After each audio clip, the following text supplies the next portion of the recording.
My mother is a teacher, and I was always taught growing up you should never talk in the double negative. It only confuses people.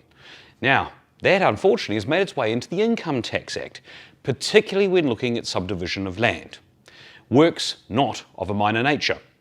But what is considered works not of a minor nature? Let's take a piece of land, a large block. And you have the ability to chop this block into 4 new sections. Each section can have their own separate title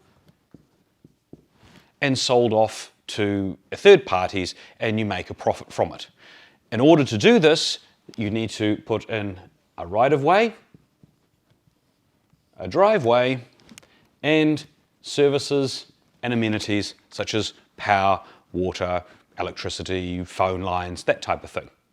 Now, the interesting question that comes into it, is that considered minor? Well, generally speaking, putting in a right-of-way or expanding your entranceway is considered not of a minor nature. Therefore, in order to make this work, this would actually now constitute a scheme or development. And that means that the sale of these 4 sections would be subject to tax if you have owned it for less than 10 years. So what would constitute works not of a minor nature?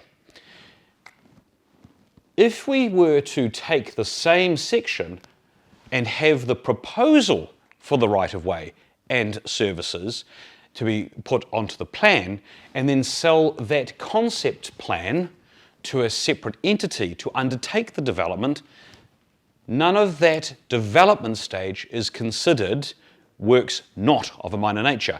Or to put it into the positive, this is minor in nature. It could involve contribution fees, some resource planning, some sort of proposals put forward together, conversations with council over where that would work, but nothing that involves directly digging or building something.